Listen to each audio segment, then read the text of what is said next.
What's up, y'all? I say it. What's up, y'all? Look at me when I'm talking to you, bro. Nah, I'm just messing with y'all, man.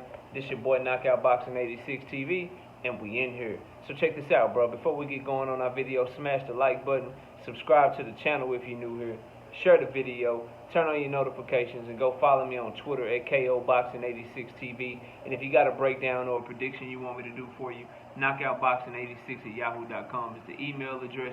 And don't forget about our live shows. We go live every Wednesday and Thursday night at 7:30 p.m. Central Time. And you can also catch me live every Sunday morning with the singing OG, KQKC Boxing Network, Sunday mornings, 9 a.m.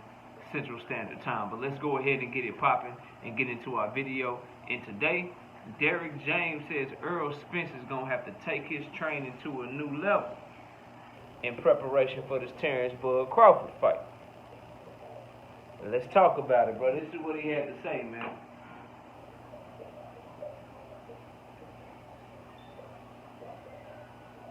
Where we at? Alright, here we go. He says, listen, I can't wait. This is the thing about it. I always want what my guys want. If my guy wants that, I want that for him. That's all I have to say, because I cannot wait. I'm training for it already. Working out for it already. We're going to push it. Spence is going to have to bring it, because I'm telling you, he's going to have to be able to push it to the next level, because that's where we're going to be. Now, I totally 100%, 1000% agree with Derrick James, bro. Like, I think some people get it messed up. But I'm here to keep it real with y'all. Like, Terence Crawford is the best fighter that Spence will have ever faced, bro. That's my opinion. Now, people will try to make arguments, well, how do you know? Because he ain't never fought him yet, or he ain't never, you know what I'm saying? You don't know because Terence ain't fought the fighters that Errol fought. Like, we ain't never seen Terence versus Danny Garcia. We ain't never see Terence Crawford versus Kell Brooks. Look, bro, I understand all that. I ain't doing that triangle theory shit. I'm talking about in terms of being pound for pound, the skill set, the eye test, the athletic ability, bro. Terence Crawford is the best fighter that Errol Spence will have ever been in the ring with. So, I'm glad to hear Derrick James talking like that, bro. Like, letting the world know and then letting Spence know, because if he telling that, if he telling us that, and he willing to say that publicly in an interview, then shit, you can only imagine what he telling Errol Spence behind closed doors, when he could be much more of a coach, much more of a motivator. Like, this ain't nothing to play with, bro. This shit ain't nothing to play with, but there's a flip side to that coin. Like, that coin right there that we just flipped, that shit landed on heads. And I agree wholeheartedly with Derrick James, but the other side of that is Terence Crawford. Like, what I need Terence Crawford and Bo Mack to understand is very, very simple. It's a very simple concept. Y'all gonna have to take y'all shit to the next level too. Cause if either one of these fighters go into the ring thinking that past versions of themselves just gonna show up and be good enough to win, you highly mistaken. And the same is said for both of them. Terence Crawford, Bo Mack, they gonna have to take their shit to another level if they hope to come out victorious in this fight. This is why reasons like this and things like this is why so many people want to see this fight. It's why diehard boxing fans have been clamoring for this fight for a minute now, bro. Because something gonna happen in the ring that night. We gonna see the absolute best version of Terence Crawford, or we gonna see the absolute best version of Errol Spence. These two fighters' fighting styles, Terence Crawford's ability to catch you coming in, his ability to be versatile with his offense, his creativity to hit you with shots that you don't see coming, set you up for shots later on in the fight, against Errol Spence's dominant front-footed pressure style of throwing quality punches with quantity too, while being extremely defensive responsible and forcing you into a position where you get drained mentally and physically and you end up making mistakes while he's doing damage to you and just breaking you down.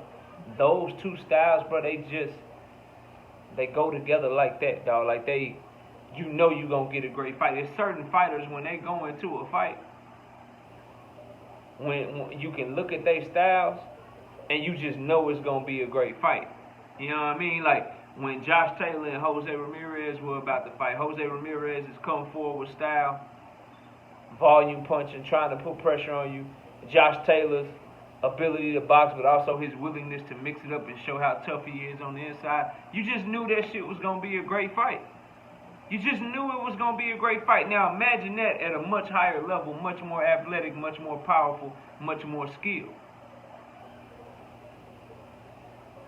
So I'm happy to hear this from Errol Spence. I'm happy to hear this from, well, not Errol Spence, from his trainer. I'm happy to hear this from Derrick James, bro. Lets me know you taking it serious. Lets me know you know what you up against. Now, I haven't heard any comments from Bomac in a while. And I hope that just means he's been too busy as Terence Bud Crawford's manager, ironing out the details for a deal that's going to have him fighting Errol Spence later on this year. That's what I'm hoping. That's what I'm choosing to believe. But if we do hear from Bomac, I hope it's the same thing. That Terence Crawford going to have to take it to the next level. That Terence Crawford is going to have to push it. Because if you hear anything else from Bomac, other than that, if he says the same shit he been saying, oh, a drunk ain't shit. Oh, we gonna beat that one-dimensional dude. Like, all the shit he been saying up until this point, if that's the type of talk we hear from him, I hope Terence Bud Crawford is ignoring him. Because if Terence Bud Crawford takes that sentiment and goes into the fight with that attitude, it's not going to be good for him. I want both of these fighters to show up the best versions of themselves mentally and physically. I want them to have outstanding training camps. Because for whichever side win or lose, bro, I don't want to hear no excuses. I don't want to hear any excuses as to, oh man, Terence Crawford had Bomac in his corner. Only reason Errol won is because Errol had a much better trainer. And Bomac wasn't giving good instructions. Or Bomac messed up Terence Crawford's mindset and made him think Errol Spence was easy work. I ain't trying to hear that shit. Oh, Errol overtrained.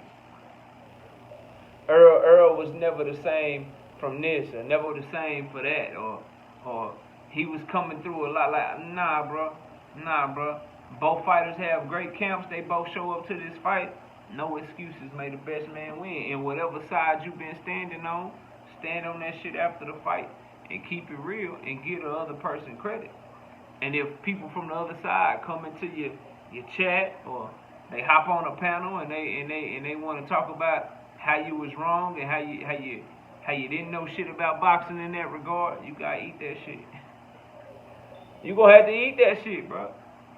Straight up, you go like it is what it is. What happened when when you pick a side? I really hope that we get this fight. Again, I maintain that it's done. Too many good signs, more good signs than bad signs. Everything that people talking about with numbers and Bud being outpriced, or outpricing himself, I should say, or PBC lowballing Bud, that's all speculation. When people start saying that shit, they can't never give you no numbers. We can talk about what fighters deserve based on their past revenue performance. But when people get to talking that lowball shit, when they get to talking that overpricing themselves shit, ain't nobody got no definitive numbers that anybody can back up. But what we do know, what is facts, is that we do know Terence Crawford did an interview with Showtime and they put that shit up on their page. And we know Terence Crawford don't just give interviews. If he ain't in business with you, he ain't giving no interviews. And Showtime just ain't gonna put no fighter on their platform, give them free promotion unless they doing business with them. So Terence Crawford doing an interview with Showtime, great sign. Terence Crawford himself saying he confident the fight gonna happen this year, great sign. Errol Spence saying he guarantee the fight gonna happen this year, great sign. Derrick James coming back and saying, hey, vacation over, we only got one more belt to get. Let's go get it. Great sign. Right? I don't know what else y'all want me to tell y'all, bro. So keep the faith. I believe the fight is gonna happen.